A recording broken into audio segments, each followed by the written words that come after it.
Hello every one. നമ്മുടെ ഇന്നത്തെ വീഡിയോയിൽ നമ്മൾ ഡിസ്കസ് ചെയ്യാൻ പോകുന്നത് എങ്ങനെ നമുക്ക് വീട്ടിലുള്ള സാധനങ്ങളൊക്കെ വെച്ച് ഈസി ആയിട്ടൊരു സോപ്പ് ഉണ്ടാക്കാനാണ്. അപ്പം ഞാൻ അതിന് വേണ്ടി ചൂസ് ചെയ്തിരിക്കുന്നത് തുളസി ഇലയാണ്. നിങ്ങളുടെ വീട്ടിലെല്ലായിടത്തും തുളസി ഇല കാണാൻ സാധ്യതയുണ്ട്. നിങ്ങൾക്ക് നിങ്ങളുടെ വീട്ടിലുള്ള ഔഷധ ഇലകളൊക്കെ യൂസ് ചെയ്യാൻ പറ്റും. പേരയില യൂസ് ചെയ്യാതെ അലോവേര യൂസ് ചെയ്യാം, ചെമ്പരത്തിയില ഉപയോഗിക്കാം. അപ്പോൾ നിങ്ങൾക്ക് എന്ത് തന്നെ വേണമെങ്കിലും ഉപയോഗിക്കാം. അപ്പോൾ ഞാനിവിടെ എൻ്റെ വീട്ടിൽ തുളസി ഇലയാണ് സെലക്ട് ചെയ്തിരിക്കുന്നത്. തുളസി ഇലയെല്ലാം ഞാൻ പറിച്ചെടുക്കുന്നുണ്ട്.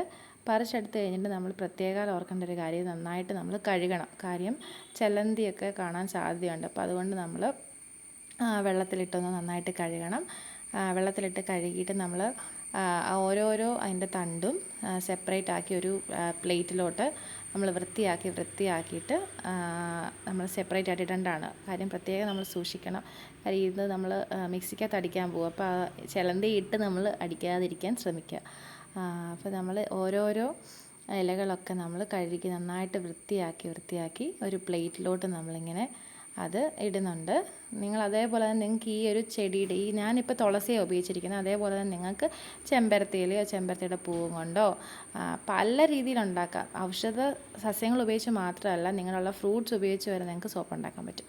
അപ്പോൾ ഞാനിത് ഫുൾ നന്നായിട്ട് കഴുകി ഒരു പ്ലേറ്റിലോട്ടാക്കിയിട്ട് ഇനി ഞാൻ ചെയ്യാൻ പോകുന്നത് ഈ എടുത്തത് ഗ്രൈൻഡറിനകത്തോട്ട് ഇടുക. ഞാൻ ഇലകളെല്ലാം ഇങ്ങനെ മുറിച്ച് സെപ്പറേറ്റ് ആക്കിയിട്ടിട്ടുണ്ട്. ഇത് ഞാൻ കുറച്ച് വെള്ളം ചേർത്തിട്ട് അടിച്ചെടുത്തു. അപ്പോൾ ഇങ്ങനെയാണ് എനിക്കത് കിട്ടിയത്. ഒത്തിരി വെള്ളം ചേർത്തില്ല, കുറച്ച്. ഇനി ഞാനിത് അരിച്ചെടുക്കാൻ പോവുക. അരിച്ചെടുക്കുമ്പോൾ പ്രത്യേകം ശ്രദ്ധിക്കേണ്ട ഒരു കാര്യമെന്ന് വെച്ചാൽ, നിങ്ങൾ നീര് മാത്രമേ എടുക്കാവുള്ളൂ. ഈ തുളസിയുടെ ഇലയുടെ ആ ഒരു അവസാനം വരുന്ന ഒരു ഭാഗങ്ങളൊക്കെ അതൊന്നും നിങ്ങൾ എടുക്കല്ല, നീര് മാത്രമേ എടുക്കാവുള്ളൂ. ഞാനിപ്പോൾ നന്നായിട്ടത് പിഴിയുന്നുണ്ട്. ഇത് നന്നായിട്ട് പിഴിഞ്ഞ് തുളസി നീര് മാത്രമേ എടുക്കാവുള്ളൂ. നന്നായിട്ട് അരിച്ചെടുക്കുക.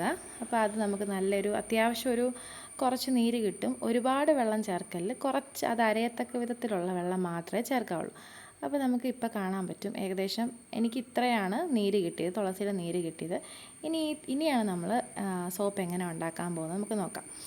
അപ്പം ഇതിനു വേണ്ടി ഞാൻ ചെയ്യാൻ പോകുന്നതെന്ന് വെച്ചാൽ, ഒരു സ്റ്റൗവിലോട്ട് ഒരു ചീനച്ചട്ടി വെക്കുക. ചീനച്ചട്ടി വെച്ചിട്ട് അതിനകത്ത് കുറച്ച് വെള്ളം നിറയ്ക്കും. കുറച്ച് വെള്ളം നിറച്ചിട്ട് അതിനകത്തോട്ട് വേറൊരു സ്റ്റീൽ പാത്രം ഇറക്കി വെക്കുക. അപ്പോൾ നിങ്ങൾക്ക് കാണാം, ഒരു ചീനച്ചട്ടിക്കകത്ത് കുറച്ച് വെള്ളം നിറച്ചു. ഇനി ഇതിനകത്തോട്ടൊരു സ്റ്റീൽ പാത്രം ഞാൻ ഇറക്കി വെക്കാൻ പോകും. ഈ സ്റ്റീൽ പാത്രത്തിനകത്താണ് നമ്മുടെ പ്രധാനപ്പെട്ട ഇൻഗ്രീഡിയൻറ്റ് നമ്മൾ ഉരുക്കാൻ പോകുന്നത്. അപ്പോൾ ഞാനിവിടെ ചൂസ് ചെയ്തിരിക്കുന്ന ഇൻഗ്രീഡിയൻ്റ് എന്ന് വെച്ചാൽ, സോപ്പ്. നമുക്കറിയാം സോപ്പ് ബേസ് ഉപയോഗിച്ചാണ് സാധാരണ സോപ്പ് ഉണ്ടാക്കുന്നത്. പക്ഷേ ഞാനിവിടെ സെലക്ട് ചെയ്തിരിക്കുന്നത് പിയർ സോപ്പാണ്. അപ്പോൾ നമ്മുടെ വീട്ടിലിപ്പോൾ പിയർ സോപ്പ് ഉണ്ടെങ്കിൽ വേഗം തന്നെ നമുക്കൊരു സോപ്പ് ഉണ്ടാക്കാൻ പറ്റും. പിയേഴ്സിന് ഞാൻ ക്യൂബ്സ് ആയിട്ട് ഇങ്ങനെ മുറിച്ചു. നിങ്ങൾക്ക് ആർക്കും വിഷമമൊന്നും തോന്നരുത്, എളുപ്പത്തിൽ ഉണ്ടാക്കാൻ വേണ്ടിയാണ് പിയേഴ്സ് ഞാനിങ്ങനെ മുറിച്ചത്. അപ്പോൾ ഇത് നമ്മൾ എന്നാ ചെയ്യാൻ പോകുന്നത് വെച്ചാൽ, നമ്മൾ സ്റ്റൗ ഓണാക്കിയിട്ടുണ്ട്. ഇത് നമ്മൾ ഉരുക്കിയെടുക്കാൻ പോവുക. അപ്പോൾ ഈ വെള്ളം ചൂടാകുന്ന അനുസരിച്ച് നമ്മളിത് ഉരുക്കി കിട്ടും. ഇത് എന്തുകൊണ്ടാണ് ഉപയോഗിക്കുന്നത് വെച്ചാൽ, ഇത് 98% പ്യുവർ ഗ്ലിസറിൻ സോപ്പാണ്. അപ്പോൾ എന്തെങ്കിലും സംശയം ഉണ്ടെങ്കിൽ നിങ്ങൾ ആ പിയേഴ്സിൻ്റെ ആ കവറിൽ പോയി നോക്കിയാൽ മതി. ഗ്ലിസറിൻ സോപ്പ് ഉപയോഗിച്ച് നമുക്ക് സോപ്പ് ഉണ്ടാക്കാൻ പറ്റും. അപ്പോൾ ഏകദേശം ഒരു 2 to 3 minutes നമ്മൾ വെയിറ്റ് ചെയ്യണം. 2 to 3 minutes വെയിറ്റ് ചെയ്യുമ്പോഴത്തേക്കിനും അതൊരു ജെല്ല് പോലെ ഉരുകി വരും. നന്നായിട്ട് ഒത്തിരി സമയം 5 മിനിറ്റൊന്നും എടുക്കത്തില്ല. അതിന് മുന്നേ തന്നെ നമുക്കറിയാമല്ലോ, പെട്ടെന്ന് അലിഞ്ഞു പോകുന്ന സോപ്പാണല്ലോ പിയേഴ്സ്. അപ്പം ഇത് ഉരുക്കുമ്പോൾ തന്നെ ഫാസ്റ്റായിട്ട് ഉരുകും. നമുക്ക് ഇതുപോലെയാണ് കിട്ടുന്നത്, ഒരു ജെൽ രൂപത്തിൽ നമുക്കിത് കിട്ടും. ഇതേപോലെ നമുക്ക് കിട്ടും. അപ്പോൾ നമ്മൾ സ്റ്റൗ ഒന്ന് ഓഫാക്കല്, അടുപ്പേ തന്നെ വെക്കുക. കണ്ടോ, ഇതേപോലെ നമുക്കൊരു ജെൽ രൂപത്തിൽ നമുക്ക് കിട്ടും. ഇനി നമ്മൾ ചെയ്യേണ്ടത്, നമ്മൾ അരച്ച് വെച്ചിരിക്കുന്ന തുളസി നീര് ഇതിനകത്തോട്ട് ആഡ് ചെയ്തിട്ട് നമ്മളൊന്ന് നന്നായിട്ടൊന്ന് ഇളക്കുക.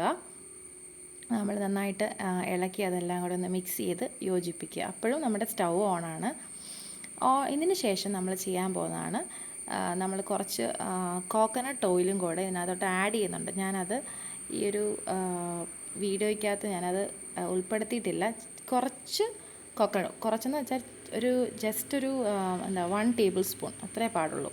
ഇനി ഞാൻ എന്ത് ചെയ്യുന്നത് വെച്ചാൽ, ജസ്റ്റ് ഇതുപോലെ ഞാൻ ചൂസ് ചെയ്തിരിക്കുന്നത് മിൽമയുടെ യോഗേർട്ടിൻ്റെ കപ്പാണ്. നിങ്ങളുടെ വീട്ടിലുള്ള ഏതൊക്കെ തരം കപ്പാണോ അത് ചൂസ് ചെയ്യുക. പിന്നെ ഒരു ചെറിയൊരു കടയിൽ നിന്ന് വാങ്ങിച്ചപ്പോൾ കിട്ടിയൊരു ചെറിയ അച്ചാറിൻ്റെ പോലത്തെ ഒരു ചെറിയ പാത്രമുണ്ട്, അതിനകത്ത് ഞാൻ നിറച്ച് വെച്ചു. അത് കഴിഞ്ഞിട്ട് ഞാൻ സാധാരണ 4 hours എന്നാണ് പറയുന്നത്. ഞാൻ പക്ഷേ പിറ്റേ ദിവസം രാവിലെയാണ് എടുത്തത്. അപ്പോൾ എനിക്ക് ഇതാണ് കിട്ടിയ അതിൻ്റെ ഔട്ട്പുട്ട്. അപ്പം നിങ്ങൾക്കത് കയ്യിലെടുക്കുമ്പോൾ അറിയാം, നല്ലൊരു എണ്ണമയം പോലെ ഉണ്ട്. അപ്പോൾ ഇവിടെ ഞാൻ ജസ്റ്റ് എടുത്ത വഴിക്ക് ഈ കവറൊന്ന് പൊട്ടിയായിരുന്നു. അപ്പോൾ അത് പൊട്ടിയപ്പോൾ ഈ സോപ്പിൻ്റെ സൈഡിലൊന്ന് ചെറുതായിട്ട് ഇച്ചിരി ഒന്ന് മുറിഞ്ഞിട്ടുണ്ട്, അതാണ്. അതുകൊണ്ടോ ഇപ്പോൾ ഇത് കയ്യിലെടുക്കുമ്പോൾ തന്നെ ഒരു ഗ്ലിസറിൻ്റെ ആ പിയർ സോപ്പ് നമുക്കറിയാമല്ലോ, ആ ഒരു എണ്ണമയം നമ്മുടെ കയ്യെ പറ്റുന്നുണ്ട്. പക്ഷേ നന്നായിട്ടത് കട്ടിയായിട്ടുണ്ട്. അപ്പോൾ ഞാനിവിടെ മിൽമയുടെ യോഗട്ടിൻ്റെ ഇതാണ്. നിങ്ങൾക്ക് നിങ്ങളുടെ വീട്ടിലുള്ള ഏത് തരത്തിലുള്ള പാത്രങ്ങളും എടുക്കാം. ഇത് വീട്ടിലുള്ള നമ്മുടെ സാധനങ്ങളൊക്കെ വെച്ച് ഉണ്ടാക്കാൻ പറ്റുന്നൊരു ചെറിയൊരു സോപ്പാണ്. ഇത് സ്കൂൾ കുട്ടികൾക്ക് വേണ്ടി ഈസി ആയിട്ട് ഉണ്ടാക്കാൻ പറ്റും. ഇതിന് നിങ്ങൾ ചെയ്യേണ്ട ഒരു കാര്യം എന്ന് വെച്ചാൽ നിങ്ങൾക്ക് കടയിൽ നിങ്ങൾക്ക് ഇതിൻ്റെ ബേസൊക്കെ കിട്ടും, നിങ്ങൾക്കത് വാങ്ങിക്കാം. അതിൻ്റെ സോപ്പിൻ്റെ ബേസ് സെറ്റ് കിട്ടും, ഈ പല ഷേപ്സിലുള്ളത് നിങ്ങൾക്ക് വാങ്ങിച്ച് നല്ലൊരു അടിപൊളിയായിട്ട് സോപ്പ് ഉണ്ടാക്കാം. ഇത് വീട്ടിലെങ്ങനെ നമുക്ക് ഈസി ആയിട്ട് സോപ്പ് ഉണ്ടാക്കാമെന്നാണ് ഈ ഒരു വീഡിയോയ്ക്കകത്ത് കണ്ടത്. അപ്പോൾ നിങ്ങളെല്ലാവരും തന്നെ ഇന്ന് തന്നെ പോയി ട്രൈ ചെയ്യണം. നിങ്ങൾക്ക് എല്ലാവർക്കും മനസ്സിലായെന്ന് വിചാരിക്കുന്നു. താങ്ക്